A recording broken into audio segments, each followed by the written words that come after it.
up in the sky, the birds, the planes. Jason J. Lewis, the voice of Superman on Justice League Action. And you're listening to the Krypton Report. All right, welcome to the Krypton Report podcast. I'm your host, Tyler, the Superman of Blue, who's got a shining halo of light above me right now. And I'm rocking my new Superman 2020, I can't even talk, 2025. 2025. T-shirt. July 11th, 2025. Gee, I can't even talk. And with me is my co-host, Mr. James Cole. What up, James?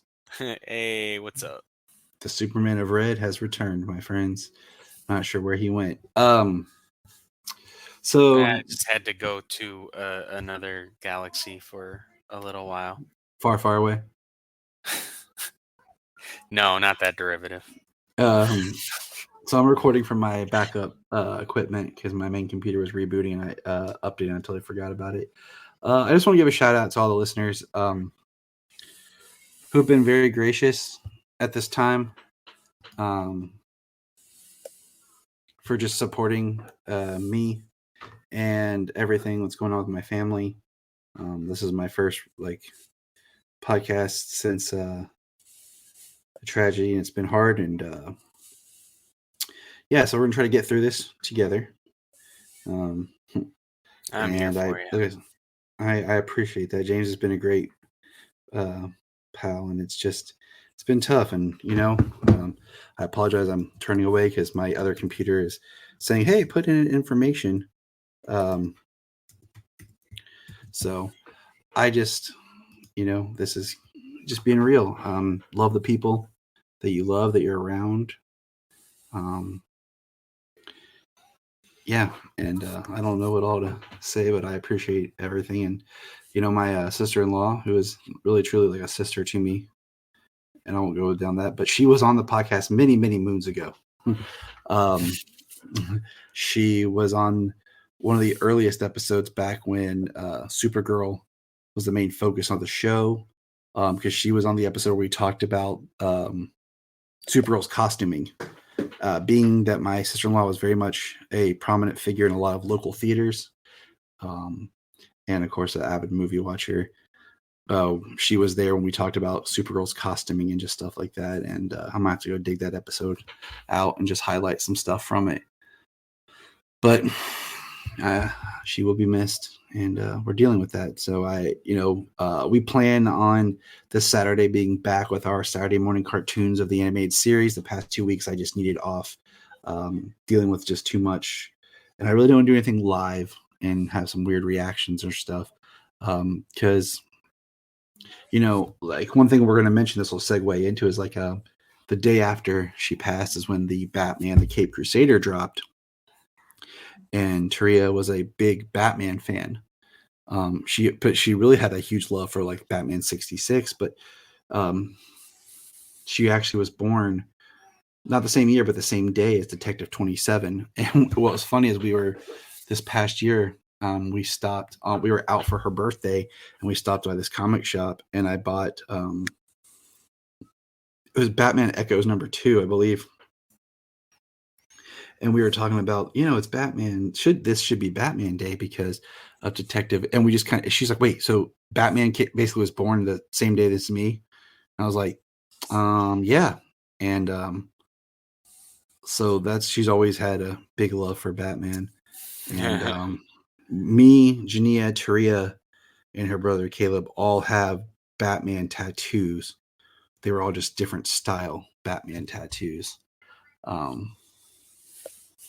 So it took us, Jania she hasn't really watched much of Batman Caped Crusader. Me and Solomon did to try to distract ourselves, but you still just, it's very hard to be a part of anything when somebody was so baked into your life. It's such a part of everything. So, yeah. But,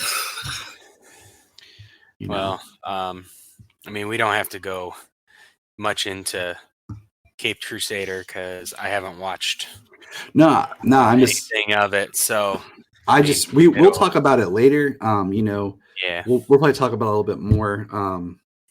We are a DC based show, even though Superman is our focus, but we'll hit more on that next month when we do our Batman Day specials and then stuff like that. That'll give you some time to watch it. And I'm going to rewatch it with Jania because I watched it with Solomon and he was really interested, but there's a lot of other stuff going on too. And I'm going to try to rewatch it with Jania to really dig into it. Focus into it a little more.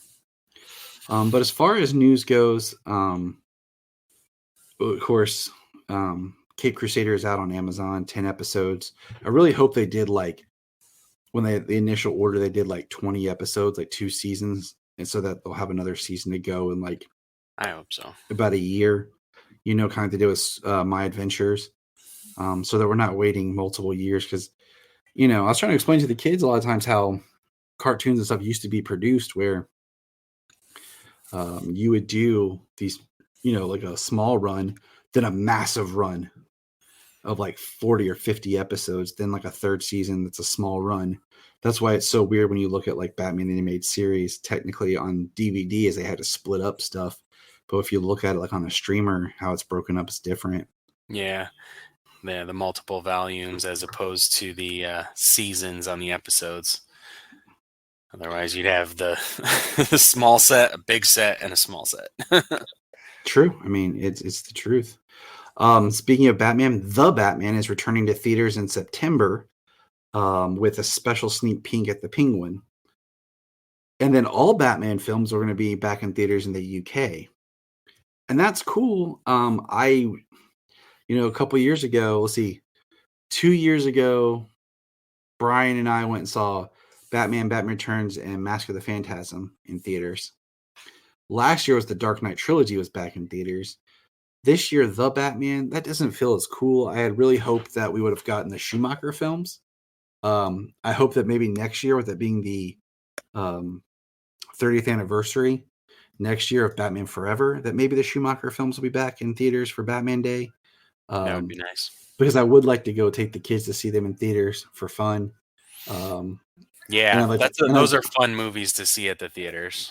So I'm not a Schumacher. Right. I'm not a Schumacher hater. We've talked about that before and made our peace with all of that. So I would just like, me and Brian wanted to go see the Dark Knight trilogy in theaters, but it was so sold out and everything. It was hard to do it. And then we just did the trilogy. We just did it here at the house. Because it also fell during Brian's birthday last year. So that, we'll see what happens for Batman Day this year as far as what's going on. I'm surprised they didn't release Cape Crusader then. Superman has wrapped filming, and James Gunn said there is no reshoots that have to be done. He's really good at that. He talked about that during Guardians 3 as well, and I think The Suicide Squad about not needing reshoots. And then the shirt that I'm wearing. Go in with a plan. If you go in with a plan and everything's storyboarded and rehearsed. But even then, I think sometimes what happens is reshoots. Certain scenes might not work, and I think that's to James Gunn's credit as far as a writer director, or you just certain takes. I think the technology's gotten better to watch back stuff, so you're not like, oh, that take didn't look. I don't like the way that looked. But of course, we've heard so much. Reshoots just happen because maybe you're like, okay, I need something here that this, we've edited this together and something's missing. But I think that James Gunn's been with most of DC's films over the last decade. They were. Hey, we weren't going to go there. We weren't going to go there. And then I guess this is on a positive side, is that they after Comic-Con they released on DC's website the merch for the new shirt. And it sold out in like 2 hours. And then the Hot Topic put theirs up for sale. It sold out in some sizes, and it's up for order. You can pre-order it, or for when they get some back in stock. And now on the DC store on Amazon, they have merch as well for the new Superman logo. So there seems to be a huge demand. I will be ordering the Hot Topic shirt, because I loved my Superman Returns and Man of Steel Hot Topic shirt. I will also be ordering one from what do you call it? Superherostuff.com whenever they get their stuff, because I've always liked their quality of shirts. My BVS shirt was awesome. It's my favorite Superman shirt. My Superboy shirt from there wasn't as good, but you know what? I think that's sometimes just the look of the draw. But that's really only news I have. If I missed anything, I do apologize. I have been trying to play catch up with everything that's been going on. Sometimes I miss stuff, but you know, it's been tough, people. So, but let's talk some Superboy. That's right. We are back this month. We're going to get back into our Superboy. I hope you guys enjoyed. I was originally, going to be on vacation for the first week, and we dropped an episode that we had pre-recorded, and then what do you call it? I was going to be, and then with everything that happened with the incident, we had another episode that we had recorded previously that I put out just because I wasn't getting to record. And you can ask James. I've been very stickler on trying to keep a schedule because I worked really hard at laying out stuff for the next couple of years. Just it'll be. It's so far so good. We've been. I don't think we've gotten too far behind on anything. I think we've rolled with the punches pretty well. Nah, I think with this recording, we're trying to do one episode a week, but the way this will fall and trying to catch up, this will fall in the middle of the week when people hear this, and then we'll record again at our usual times. So it's getting there. So we are back at Superboy, and we're going to continue with Superboy season 1. So we took a break we did My Adventures, and then we didn't want to just start in the middle of the month, and then we'll take another break at the end of September as we prepare for Superman and Lois final season. I'm excited.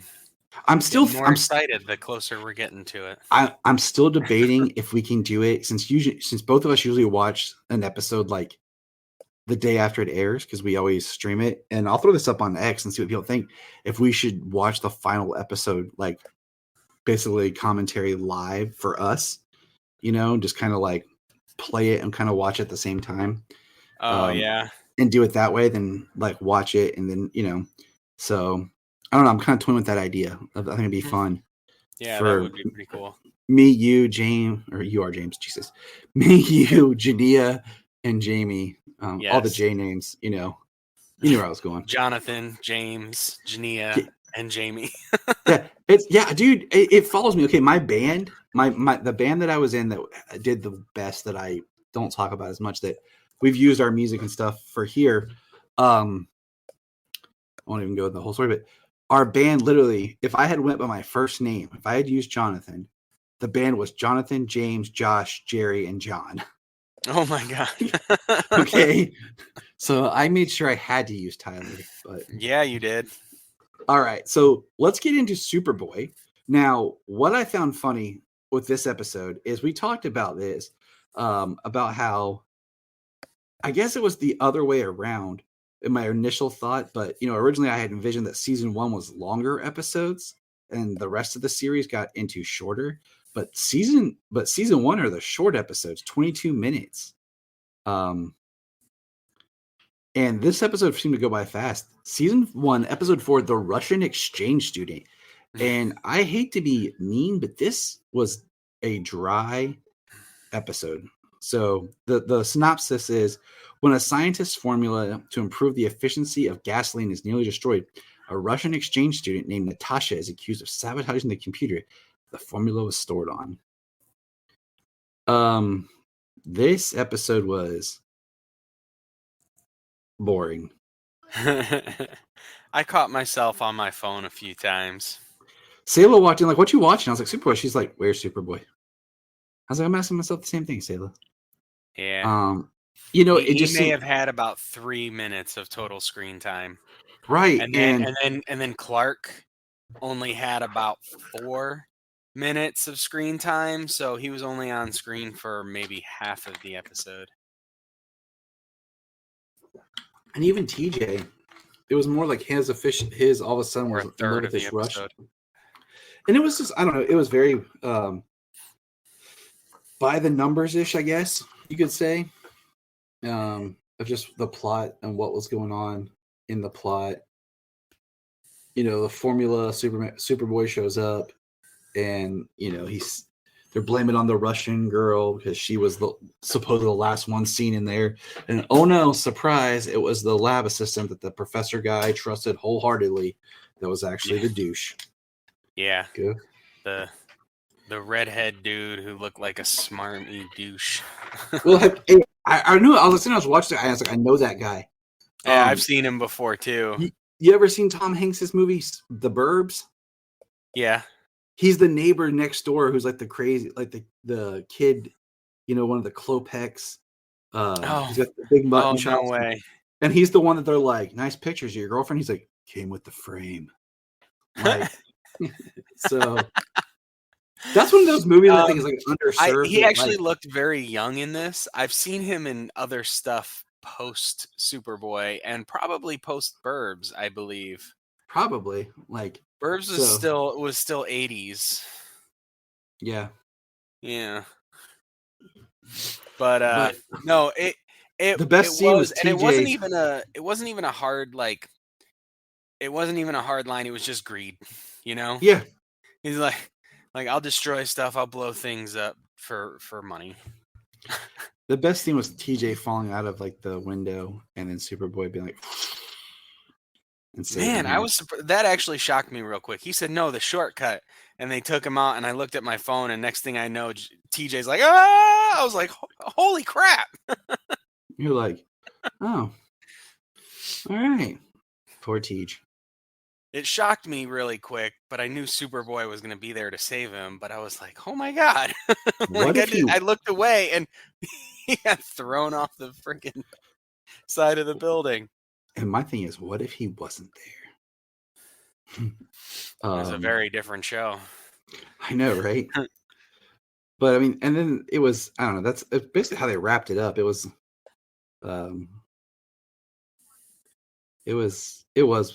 okay. Like, I don't know. Then he's just smarmy. He's like, he'll flip on whoever it is. He said, if the deal is right. Like, he was just awful. He was a horrible dude. And the professor was just he's like, I trust him completely. And you're just like, what a creep. So, all right. But that was the Superboy episode. I mean, Tyler's like, all right, I'm done talking about it. I was just sitting there like, and then, the Russian girl leaves and TJ's all heartbroken. But I'm thankful it was quick. I'm just going to say that I really enjoy John Hames Newton's Clark as far as Superboy goes. Yeah. I will say that I don't know if James did receive his birthday gift from me. So he got his assignment coming up. Dun, da, da. Season 3 of Superboy. Yeah. 3rd. and then I told him, I said, James, guess what you're getting for Christmas? And he's like, season 4? Yep. He's like, okay, cool. All right. Yeah, exactly. It's like homework, but it adds to the collection. I'm getting it. So yeah. But now we're going to move on to our next conversation, which is we are returning to our look at the New 52 Superman title. And the irony is we're returning to finish the New 52. We were looking at Superman New 52 Volume 6, The Men of Tomorrow, which is a collection of issues 32 through 39. And if you were to look at it, technically issue 40 is the last issue of the New 52. I did read through issue 40. Even though it's not part of this collection, I think it should have been, because 41 actually starts a whole new creative team and a new storyline. And with 41 is when we get to that, what was called the DCYOU era, which was kind of the soft reboot tweak of the middle of the New 52, which is when Wonder Woman became the God of War. Batman became the super heavy run where it was Commissioner Gordon in the big bunny looking outfit. Superman gets revealed and then eventually loses his power and goes back to wearing the t-shirt. So, and I think I think there were some other adjustments at that time. I think Aquaman, I think, is when they started to try to draw him a little bit more like Jason Momoa. And I think this is at the time of the Flash. They made his suit look more like the TV show. They put the red behind it and everything. And they brought in a proper reverse Flash, if I remember correctly. I reread Flash all last year. I just don't remember exactly when that fell. But so yeah, so what we're going to do is we're going to go through this last arc. Then we're going to stop and go through New 52 Action. And then we're going to read Superman in Action together, starting in with the next volumes. Because after that, they don't volume by number anymore. They volume by arc. So, and that's where it gets kind of confusing. So, Yeah. uh, I have we a will bunch. I have a few of the Superman and Action Rebirth trades So, when we yeah, get there.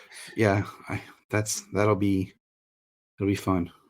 So, here we go. The synopsis is: comics legend John Romita Jr.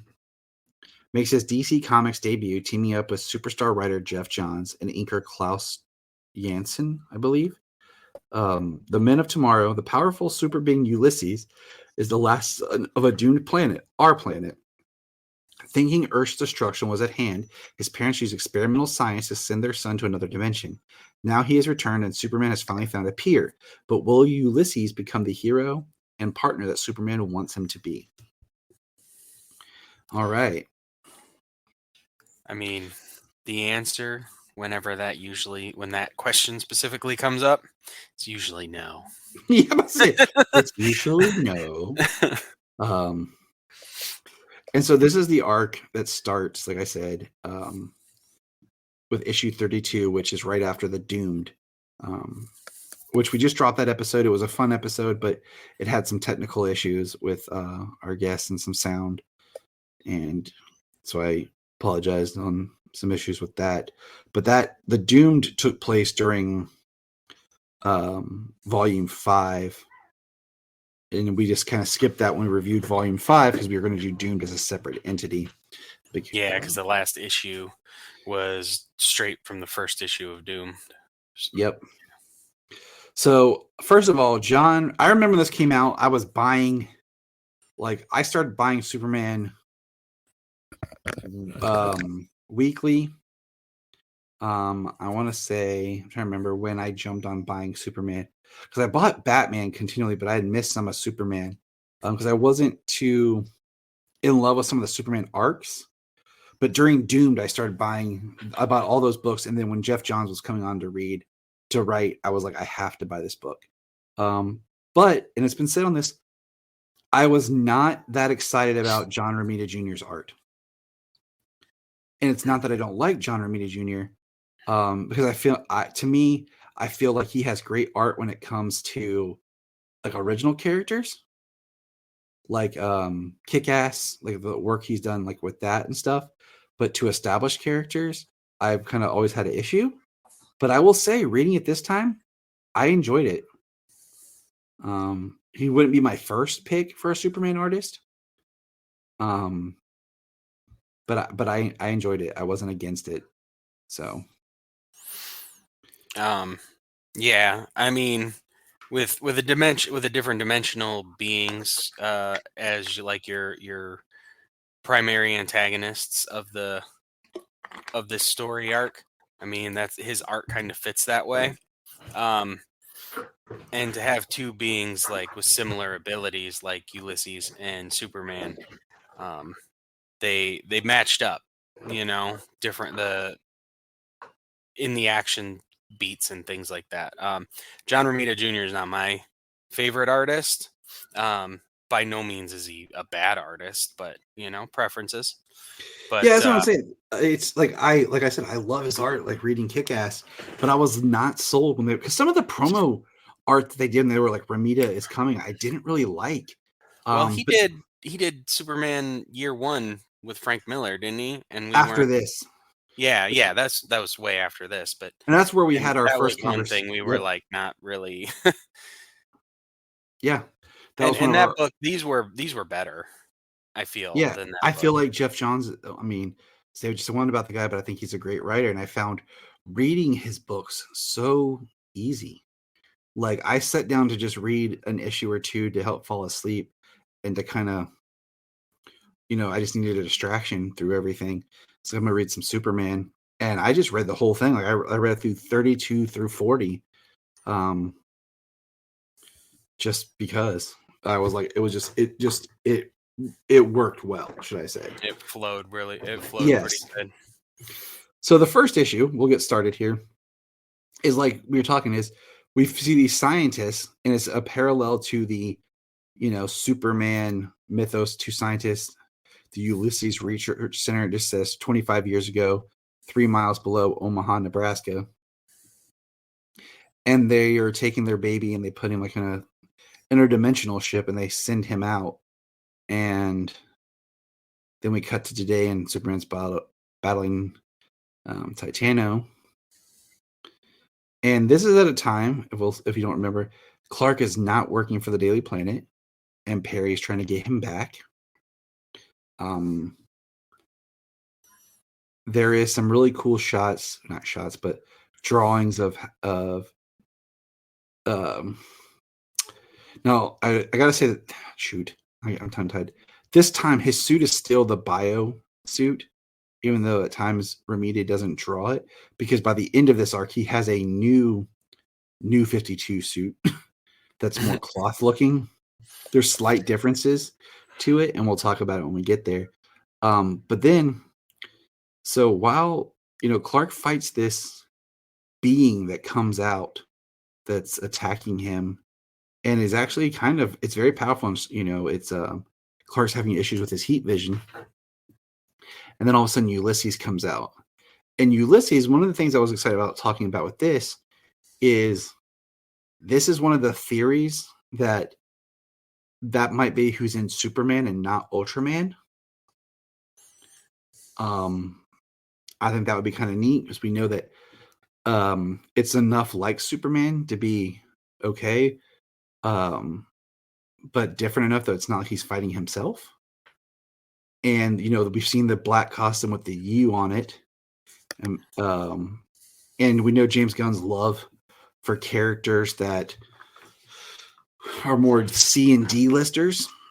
So for him to pull out Ulysses and kind of reinterpret that character could be more interesting than being just straight Ultraman.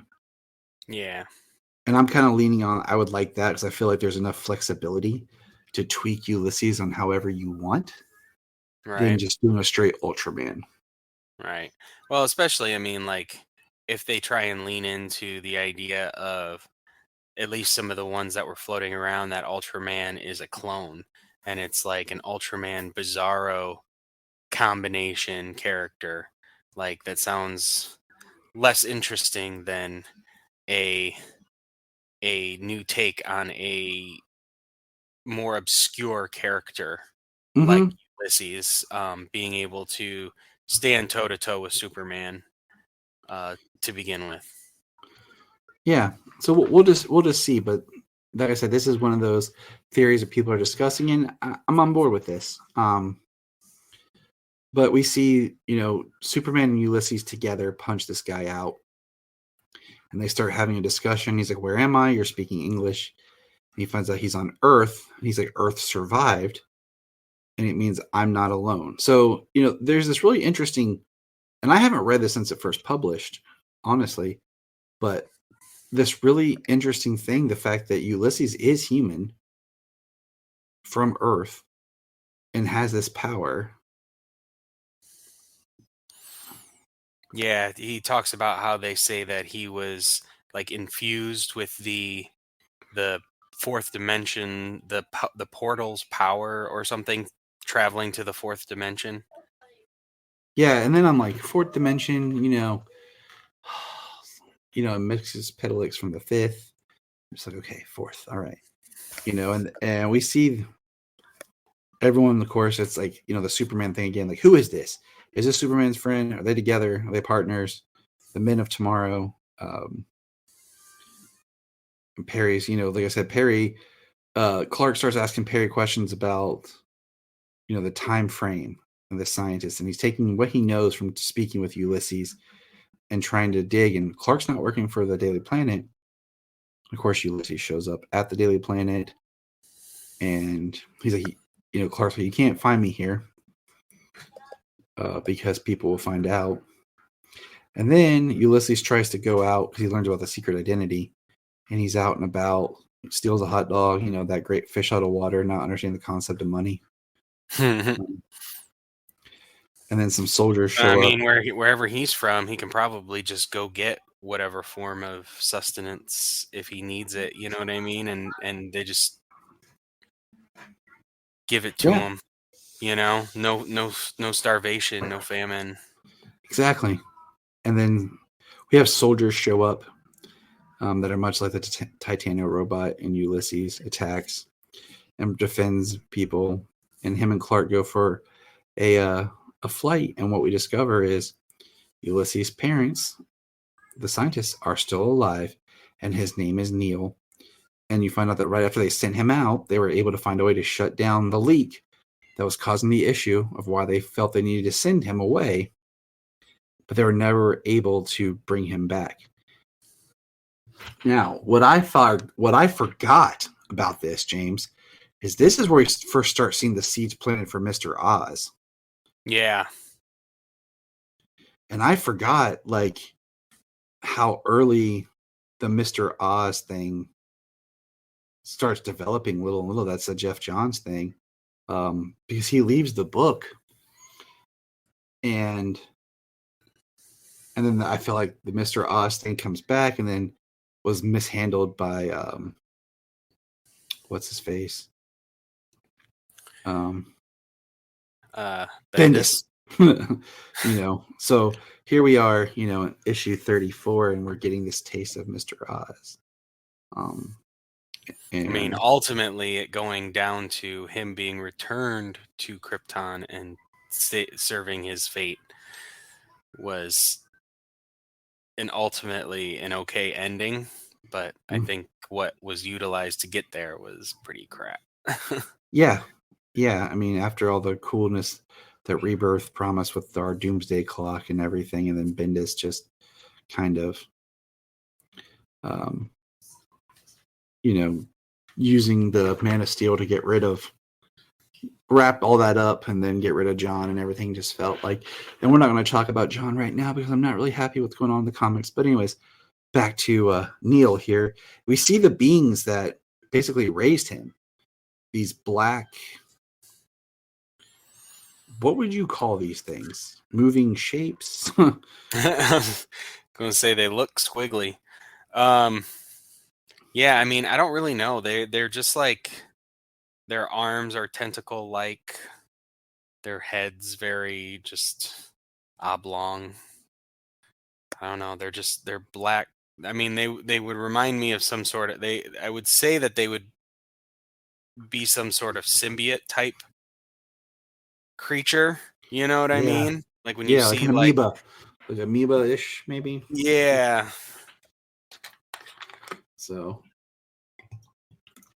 we have some great dialogue about just Neil's family connecting with Superman, where his mom calls him family, too, for bringing Neil home.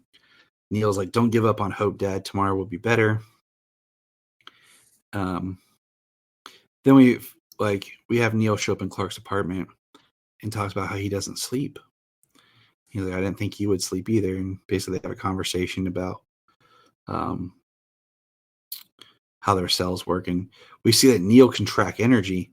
So they basically track back where those robots came from. And we see Superman's having trouble with his heat vision again. And Neil basically is able to absorb the heat vision energy. Now, this is where it gets interesting, is they get hit by this yellow bug looking thing that goes into Neil's brain and basically starts controlling him. So we have, of course, Ulysses and Superman battle.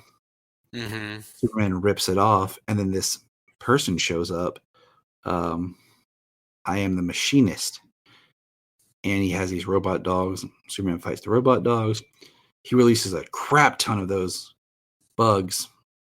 Neil heat blasts right through the machinist, only to learn that the person who was the body had a bug on his head, and the person in the mask was talking through a remote thing, and the person was actually already dead.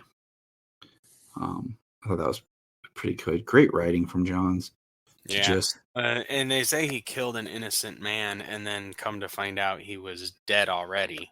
So he got Yeah. lucky to not have actually killed somebody in that moment. Yeah, and it's showing just little bits of, Superman talks about always finding another way, not taking life, and just kind of showing where Neil is as we're building this story up. We are now at issue 35. The one thing is, like, if you read straight through the comics, there's a director's cut of issue 30.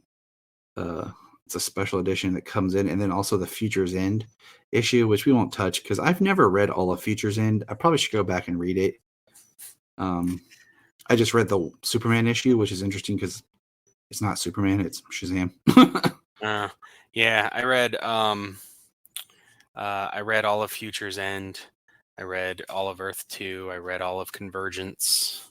I mean, I did Convergence, yeah, but Future's End felt like it was DC trying to do Days of Future Past. That's for another day of conversating. But we're back with Superman and Neil, and they decide they're going to try to take the voice modulator thing and track its energy. And there's they find an ocean liner. We have a great shot of Neil, Ulysses, and Superman flying up, pushing it out of its water. And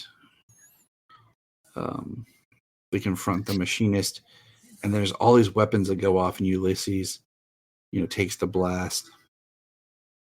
And basically, this is where Ulysses kind of cracks, because he talks about, like, his parents were all part of this thing about getting off Earth, going somewhere they can start over and be better, and a better place, a better tomorrow. And he just starts going around the world, seeing, like, the war and trying to understand what Earth is. And he's talking to Superman about how they can't basically, the same Superman speech we see over about, I can't impose my will, we can do better. By example. Yep. Hope for a better tomorrow, lead by example. One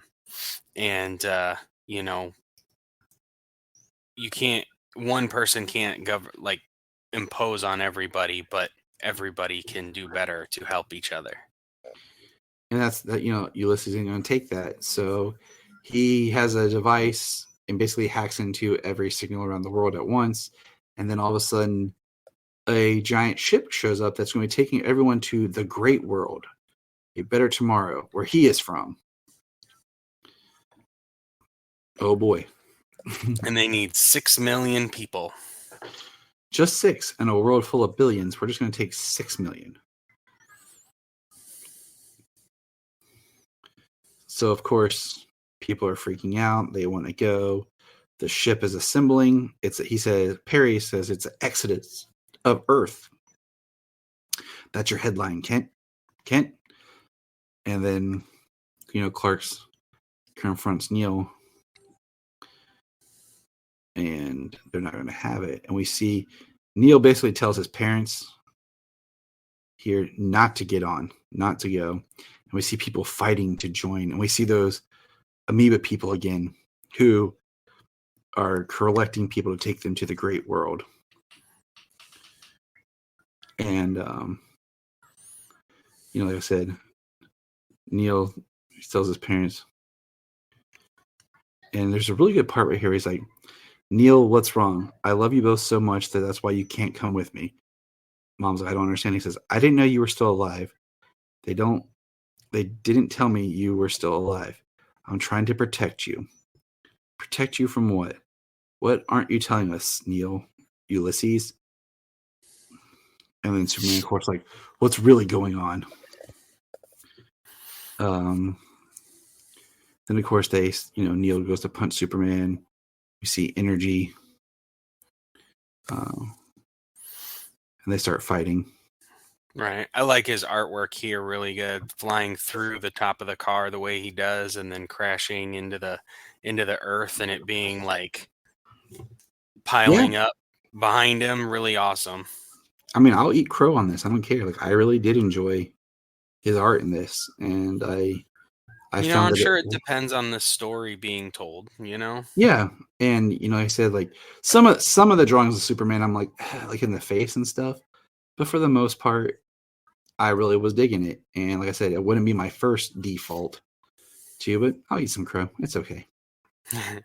I'm anything but humble. It's okay to like an artist and them not be your favorite. And what we find out is the guy that they were actually fighting at the beginning that came out that Ulysses and Superman defeated is actually Ulysses' adopted father, and he's abusive and he's like a herald of sorts. And what we're learning is they're going to the Great World, and the 6 million people are basically food for the Great World. And Neil's parents sneak on, and we see the Great World. And he says, the Great World is powered by its core. Its life energy must be replenished every decade. And basically the people are the life energy core that will replenish the Great World. And Superman is locked up and he is pissed. Yeah, that's pretty crazy stuff. They're seekers, and they go from planet to planet in different dimensions and take a certain amount of its inhabitants, its life, to provide life to its own planet. Like killing a large population just to sustain your own. And then when Neil sees his parents is when he, decides to help Superman. And this is another one of those things where there's a lot happening in comics and they're in the core. I need to access the fuel in the drive so I can absorb that circular door on the floor. Superman says, I got it. And he opens it. And Neil's like, I'm activating the transporters. And he's like, almost. And Neil's absorbing all the energy. And then they're being attacked by the stepdad. They're fighting. And then they fly up. And what happens is they end up destroying the Great World. It blew up. And Neil's like, you could hear them scream, couldn't you? I could hear them scream until the atmosphere unraveled. There was no more to breathe. They were all dead. Everyone I knew, everyone is dead, and I helped you do this. I helped you kill them all. You lied to me. And of course he's punching Superman. He's like, you destroyed the Great World. And it's the second book that ends with Neil like beating the crap out of Superman. Right. I will say that on issue 38, I'm not a huge fan of the cover. But Neil's... No, I don't much like that cover either. So the Justice, they're still battling, and they end up back on Earth, and Superman tries to give a speech about the Great World. I know you all are facing feelings you cannot overcome, but you have to look here for answers, for help, for hope, because everyone's trying to figure out why they were not taken to the Great World. Neil, Superman start battling, and this is where Superman learns about his new power created by the great Jeff Johns, Solar Flare. This is where he goes Solar Flare and basically takes out Neil, and Superman wakes up in the Batcave. Yeah. Incinerates everything within 100 yards, including his biosuit, and takes out Neil in the process. And all that remains is his cape. And Neil is like damaged, hurt, and he's like being held in a special cell. His parents come for him and are there for him. And that's the last we see of Ulysses. Yeah, I don't recall ever seeing him again after this. He's in a cell designed to contain Parasite. This is once again we touch back with Jimmy, and there was a side story going on with Jimmy and his parents, how he has all this money that was left to him. But Jimmy didn't know what to do with it, because he said, if my parents redo a show, then I'm gonna have to pay them back. They're going to charge me for everything. And so Jimmy, what he does is he takes their money and through ways he donates it. And he's living poor with Clark, and Clark decides to trust Jimmy. And the last shot is, Jimmy, I'm Superman. And now this is Superman who has no powers at the moment. And this is Right. our best look at the new Superman suit. If you look at the way it is around the hands, it's more cloth based. It's not as rigid. Still has the collar. The way the cape connects is more in the chest. It has more like these half things around the hands than like the pointy ones. Yeah. And a little less plate type look, a little less armor type look. Yeah, it's less armor, like I said. And then issue 39 is a fun little romp.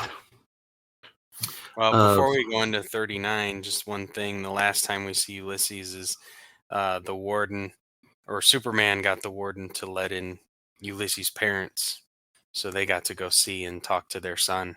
So they get visitation with him. So at least, some sort of happy ending for Neil, as best as it can be in the moment, I guess.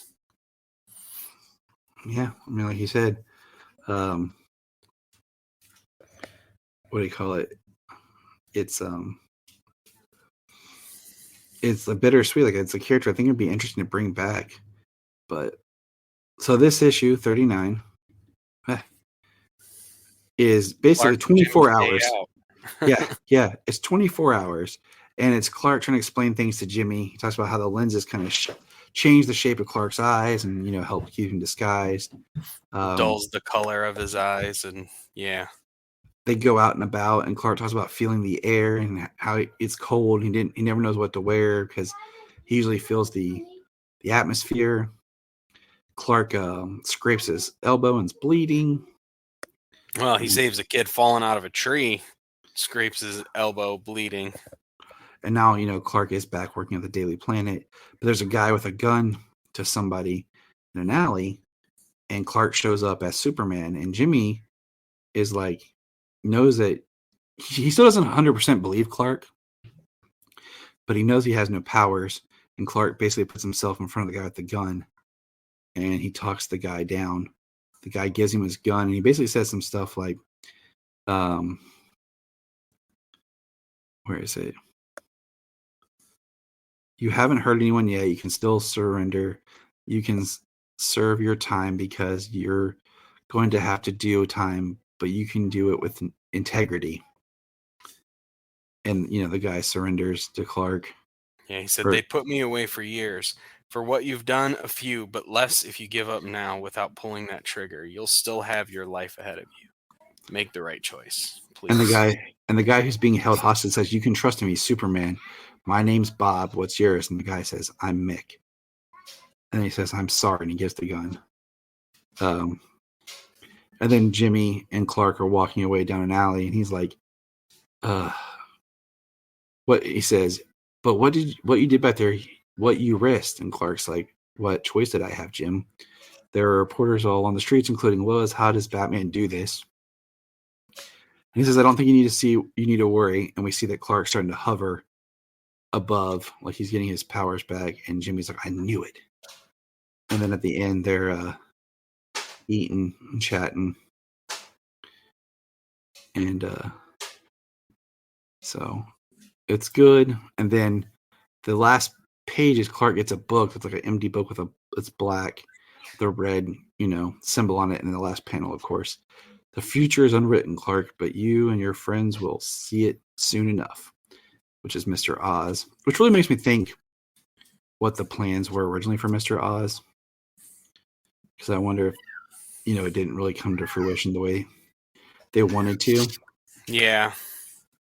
I do too. Was Oz supposed to be Ozymandias early on, kind of knowing where we were going? Was Doomsday Clock conceived a little differently than what it ultimately became because they, brought in Bendis to do basically whatever he wanted to do, no matter what was going on in the rest of the DC universe? Well, I mean, by the time Bendis gets there, Rebirth is already done and over with, and Doomsday Clock's not even finished. Because Uh, Doomsday, remember, like yeah. Doomsday Clock took like 2 years, and it was supposed Yeah, to be. yeah. Mr. Oz was in Rebirth. Yeah, because he was like Rebirth was all formed about the idea with the Doctor Manhattan and stuff, and then I don't know like was Mr. Oz always supposed to be Jor-El? Spoilers, but we've talked about that before. Yeah, we already actually covered those issues. So it just makes you wonder what the original like. Did John's plan on being the book longer, before they started Rebirth? I don't know, but the final issue Well, heck, 40. at What? this time, he probably had more jobs over at DC because this was probably in the height of trying to build the DCEU. It was, and And where this book I'm gonna say it came out in like early 2016 or maybe 2015. I feel like this was a 2015 because I know where I was working at the time, and I think BVS had not hit yet when all this was going when this book came out. But the last issue is just kind of a fun kind of like a back issue as far as time jump because this is like right after Batman. Which is it's weird because of when it falls, but it's basically the Justice League testing Clark because he's getting his powers back. He doesn't have all his powers back yet, and he's not full strength. He gets drunk. He passes out. He gets hit and hurt. Lois notices a bandage on him that starts the next arc. He's experimenting with his solar flare. Like he loses it and gets him back again. We see him try to fly and he can't. He kind of falls. There's a funny thing of him standing there naked, and then Aquaman tries to cover Wonder Woman's eyes, even though Wonder Woman and Clark are dating at this time. Talks about the feel for being hungry. So this is all just it's a very kind of lighthearted, fun issue in a lot of ways. But it's just like I said, this is officially the last issue of the New 52. It's the last one with Ramita, because the next issue starts the next wave, and new art team, new creative team, period. New story arc. So that's technically the end of the New 52 Superman title. Next time we come back, we will be on Action. New 52 Action. So that's going to be a wild read. We're starting with Grant Morrison out the gate in Action. Yep. It's a wild read. I've been meaning to get back to that one for a long time. So yeah, it's gonna be fun. Kind of the next thing, yeah. So there we have it. Good times, good reads. James, any final closing thoughts? No, it's been an interesting read going through an interesting experience going through the New 52 Superman in this way. So it'll be interesting to read Action now and see where we can plug in history and different bits of story. And then when we get back to the DCU, YOU, we're going to do Superman Action, or Action Superman. I got to figure out which one kind of first. I think it's Superman Action, Superman. You know what I'm saying? Right. And we're going to alternate that way. Just based on the story arcs. Yeah, because see how that works together in parallel. Because that's technically what we should have been doing with this, but we didn't want to do it that way. We're kind of experimenting with reading. Yeah, but doing both of them back to back is going to be, it's going to be a cool thing to fill in those gaps, some of those gaps that we talked about in reading it this way, because some of the chapters of the stories only were in Superman, and we didn't get the other chapters. Yep, and and that just kind of, what does that say about comics and the way they tell stories? Yeah, but let us know your thoughts. That's how they retcon everything. You know what I mean? That's how you're able to go back and plug in something in a time. Just fit it in this wee little bit of time here. Let us know your thoughts, dear listeners.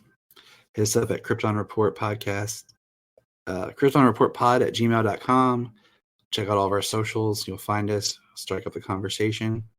And remember, Look up in the sky. we want to thank you for checking out the Krypton Report Podcast. And we ask you to check us out on all of our social media on Twitter X, Facebook, Instagram, Blue Sky, Hive, Threads, YouTube. We're everywhere. And if you want to be a guest on the podcast, just send us a message and let us know. If you are like Tyler and James and can't get enough super talk, check out these other podcasts. Digging for Kryptonite, Supergirl Radio, The Last Sons of Krypton, The Superboy Legacy Podcast, All-Star Superfans, Superman the Animated Podcast, The Aspiring Kryptonians, Always Hold On to Smallville, The Geek of Steel, and Truth, Justice, and Hope. Tyler here. Hope you're enjoying the podcast today. I just want to talk about another project I've really been working on. It's the Requel. It used to be just part of our Patreon, and we still do Patreon exclusives, but I've really pumped it up, and I've started inviting friends to join me as we pitch movie ideas. I ask everyone if they can go and check it out. It's under Jonathan Tyler Patrick on my YouTube, and go like it, subscribe, and if you want to come on and pitch an idea, come on. Just check it out. It's a fun time. I am Brian Peters, the creator and host of Gravely Amusing. For the past 30 years, I've studied the history of gods and monsters in pop culture and our world. As a student of theology and history, I've tried to understand evil and its impact on us. As a writer, I've tried to share this knowledge.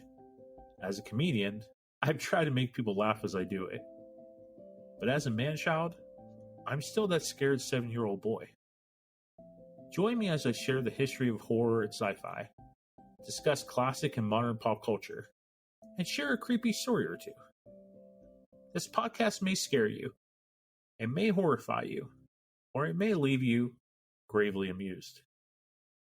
Listen to Gravely Amusing on Apple Podcasts, Spotify, iHeartRadio, and wherever podcasts are found. Follow us on Twitter at gravely_amusing or on TikTok at Gravely Amusing. We have a $1 Patreon. Yes, I know everyone asks for money, but our $1 Patreon each month gets you commentary tracks for releasing movies, DC movies. It gets you my Requel series where I pitch ideas about movie sequels, prequels, or whatever. It also gets special bonus episodes. So check that out for $1 a month. That's all we ask. Keep it cheap, keep it simple, and help us keep going. Check out the link in the show notes or Patreon, Krypton Report. This is Dan Jurgens, and if you want to have a good time, keep listening to the Krypton Report.